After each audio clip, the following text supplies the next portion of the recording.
Faut-il investir dans TF1? C'est la question qui m'a été posée dans le canal Telegram. Vous pouvez la rejoindre via le lien qui se trouve dans le commentaire épinglé de la vidéo.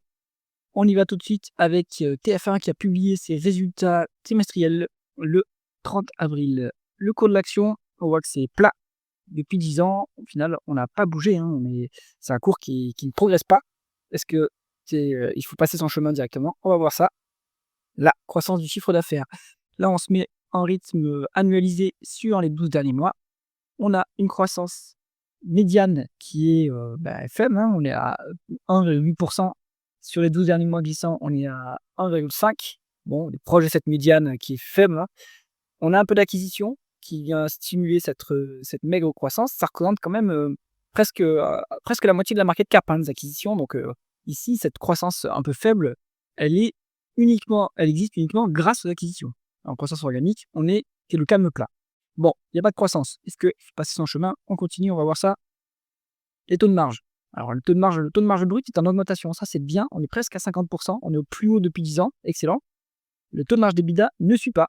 Dommage. Pourquoi? Est-ce qu'il y a des hausses des frais administratifs, des frais généraux? Peut-être. Donc, il y a une déperdition d'efficience opérationnelle sur TF1. Ça se voit clairement ici. Sur le taux de marge net, donc on n'a pas de déperdition par rapport au taux de marge d'EBITDA. Donc, ça, au moins, c'est rassurant.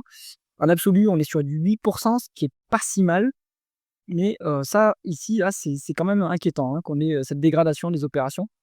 Donc, il faut aller clarifier dans les rapports financiers ce qui se passe à ce niveau-là. Ensuite, on continue avec la conversion des bénéfices nets en free cash flow, toujours important. Les free cash flow sont plus élevés que les bénéfices nets. Bon, ça, c'est bien. On est sur un BFR qui ne nous impacte pas trop. On est quasiment à l'équilibre depuis sur 10 ans en cumulé. Est-ce qu'on fait des dépenses en capital plus élevées que les dépréciations amortissements? Oui, quand même, assez lourdement d'ailleurs. Depuis 10 ans, on a fait 6 milliards en plus, 7 milliards en plus par rapport aux dépréciations amortissements. C'est-à-dire qu'on investit massivement dans l'appareil de production. Ça, normalement, ça impacte les free cash flow, mais on doit avoir les other non-cash items. On en a pour 2 milliards en négatif. Normalement, ça impacte les free cash flow. Donc là, il manque quelque chose en fait pour comprendre cette différence ici. Si vous voulez savoir d'où vient cette différence, allez dans les tableaux de flux de trésorerie de TF1 pour le comprendre. En tout cas, il vaut mieux utiliser les free cash flow pour valoriser l'entreprise si elle n'est pas endettée. On continue avec la rentabilité opérationnelle, le rendement des capitaux investis. On est proche de la médiane qui est à 8,7%, ce qui est, on va dire, raisonnable pour une société française. On rappelle, un rendement des capitaux investis, au numérateur, c'est le résultat opérationnel après les taxes. Donc les taxes, ça impacte quand même beaucoup en France. Bon, 8,7, c'est quand même pas si mal. Surtout qu'il n'y a pas de croissance. En organique, on est à 0 en croissance. Donc si vous avez de la rentabilité qui est à 8%, en fait, vous générez du cash qui va vous servir à vous désendetter, à rémunérer l'actionnaire, à faire des acquisitions, etc. Donc c'est pas si mal. Attends, dommage que ça se dégrade depuis 2022. Toutefois, on est proche de la médiane. Donc, c'est pas si mal sur la rentabilité. C'est aussi, on va dire, quand même convenable en termes de qualité. Allez, on continue avec l'endettement du groupe. On est cash net sur TF1, aucun problème. On a de la ressource financière pour continuer à rémunérer les actionnaires et verser du dividende. Donc ça, c'est excellent. On va regarder justement cette rémunération de l'actionnaire, à quel niveau elle se situe. Alors, on verse 116 millions d'euros contre des free cash flow de 150 millions d'euros. Bon, c'est quand même significatif par rapport au free cash flow, ce qu'on verse, mais c'est pas dangereux. On va dire qu'on a un niveau qui est 65-70%. Ce qui est un peu dommage, c'est qu'il y a un petit peu de dilution. Toutefois, le rendement de l'actionnaire, il est à 8,9%. C'est quand même colossal comme rendement de l'actionnaire. On est typiquement sur une action de rentier. Dommage que l'entreprise ne rachète pas ses actions pour neutraliser cette dilution.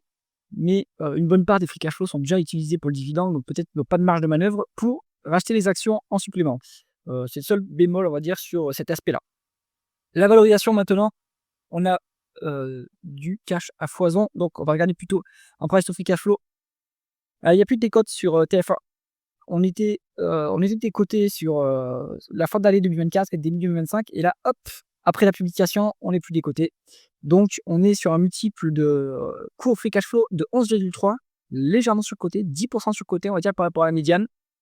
Bon, c'est dommage. On aimerait avoir un dossier, aimerait avoir une légère décote. Donc, je pense qu'il faudrait arriver sur les 7 € peut-être pour rentrer sur TF1.